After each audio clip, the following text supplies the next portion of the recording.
Hey, welcome back, YouTube.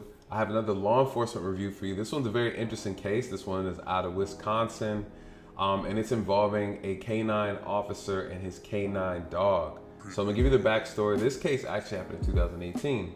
Well, the video resurfaced because the suspect decided to file a lawsuit, civil suit against the police department and the officer for excessive force.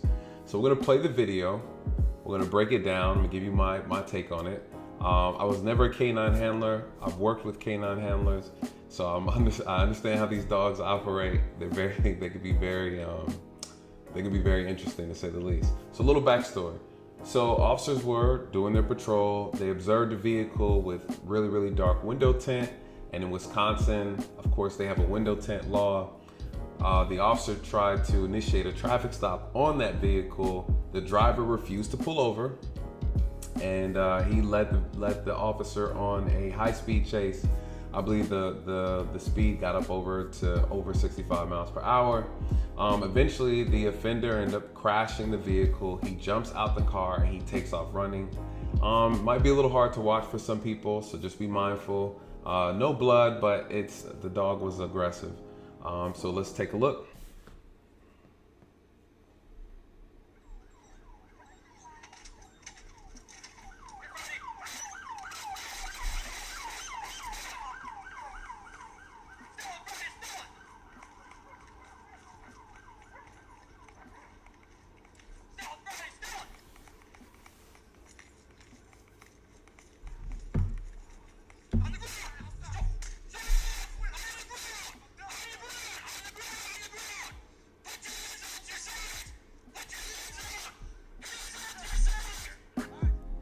So at this point in time, the officer and the dog have made contact with the suspect. As you saw, the dog has already bit the suspect. The suspect is on his knees, and he's telling the officer that he gave up. And in that moment, you still see the officer fire the taser, and you also see the taser not being effective. One would argue that the suspect was giving up. So should he have still been tased, right? And then you see the taser being used, and it really didn't have any effect whatsoever. The taser is a very unique tool, and it has to be used very precisely in order for it to be effective. And even when it is used precisely, there's still other factors that come into play that might cause the taser not to even work.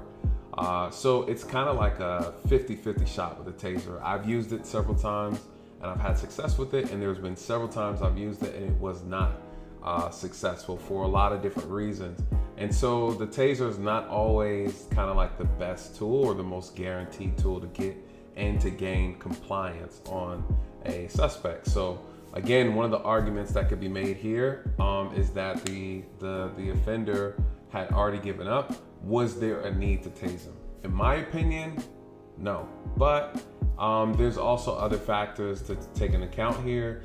The adrenaline of the officer, the overall kind of chaos of the situation. The officer could have already been in motion to pull the trigger. Again, when we're watching a video, we have to take into account that the video does not account for the processes that go on within an individual and how that person on an individual level interprets an active threat or an active scene where a suspect could still possibly bring danger to the officer. We have to take into account that the suspect still has not been checked for weapons, and that suspect is still in a position to where he could actually bring harm to the officer. It's very possible, and I know from looking at it, it may not seem so. All right, so we still have to be realistic. From an officer's perspective, we do see things differently than someone who is not in the profession. So, and this is one of the big reasons why I want to do this channel, to be able to translate certain things to people from a non-biased perspective.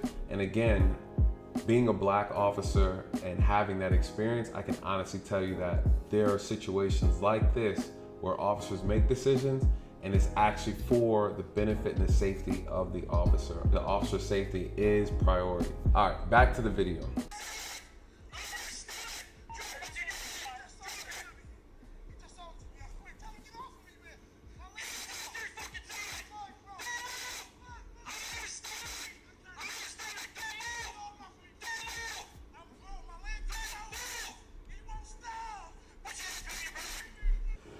Interesting thing, he is telling the suspect to turn over onto his stomach. And the suspect is saying, hey, get the dog off me so I can turn over. Now, here's the unique thing about the situation. As an officer, we want to detain and handcuff a suspect as quick as possible so we can minimize the threat as much as possible. So the officer wants to get him in a position to where the officer feels more comfortable to walk in and engage, and then cuff him. Because one, the taser was not effective, but the dog is actively still chewing on his ankle, so that's a problem. So once the officer feels more comfortable, then he's gonna call the dog off, or is supposed to.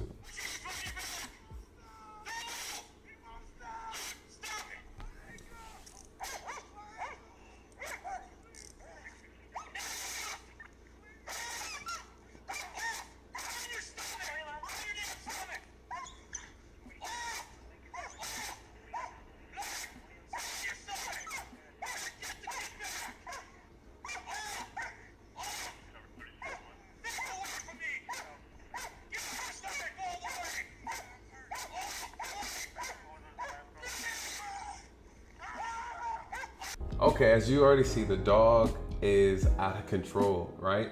The experience I've had with canine dogs, the canine handler has complete control over his dog or her dog. And a situation like this shows that there's probably some training issues with the dog. The dog disobeyed a command from the canine handler and then went back and attacked the suspect when the suspect was already detained and was not a threat. That can open the door for a lawsuit of excessive force right there in that moment.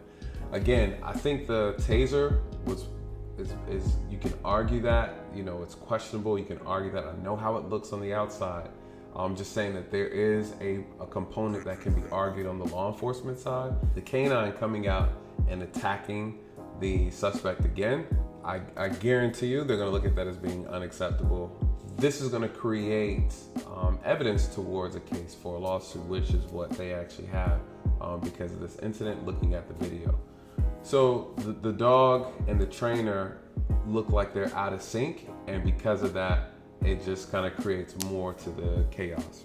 So that really concludes the video. For the most part, the homeowner steps out and he gives his address to the officer so the officer can then relay that message to get more assistance at the scene. So what they did do, they did a search of the vehicle and they found, I guess you would say, a lot of marijuana. He had probably a little bit over 3 ounces of marijuana. So I'm assuming and some money. So they're alleging that he was selling marijuana. So the thing about Wisconsin laws, it's actually illegal to have marijuana. It's one of the many states that are still illegal. Now, when we really kind of break this whole thing down, I always like to end with a word of wisdom and kind of share some ideas on what accountability looks like. How could this whole thing have been avoided from the beginning? When you're getting pulled over by the police, even if you have some illegal substance in your car, the best way to avoid this and have a better outcome with law enforcement is not to run, right? Not to leave law enforcement on a high-speed chase through communities or whatever. And if you get pulled over, do not jump out the car and run. That's kind of like the last thing you want to do. And you're running because of marijuana, right? Or you have illegal substance in the car. It's really not worth it for marijuana or any drug, for anything. It's really not worth it, and this is one of the things we got to have a conversation in the Black community. You guys stop throwing your freedom away and your safety and your life a lot of times over stuff that's so trivial, right? So trivial. Marijuana possession, I get it. At the end of the day, it's not worth it. You never know what type of officer you're getting. That officer could have easily been like, oh, okay, let me give you a ticket for this, or he would have found the weed and he would have taken you to jail. But now, after all this going around, running around, now you got fleeing and attempting to lewd, right? You have obstruction, and so I don't know. Was it worth it? Obviously not. People still try to justify running from the police. There really is no justification. So listen, it's not worth it. Worst case scenario, if you really, really need to sell marijuana, let me give you a secret. Move move to one of the states where it's legal. The fact that people are still going to jail for marijuana possession blows my mind. It really does. Either we need to just go ahead and legalize it all across the board, or you need to get up and move to a state where it's actually legal. Like it or love it, the truth is the truth. And what's so funny is Illinois, I think you can actually use marijuana for recreational use. So you're like right next door. There's really no excuse. Anyways, what do I know? Well, those are my thoughts for today. I hope you enjoyed the video. Well, not really enjoyed the video, but enjoyed the commentary. All right, and with that, please like, comment, subscribe, share this video. And if you have any questions, please reach out. Thank you again for visiting the page, and see you soon. God bless.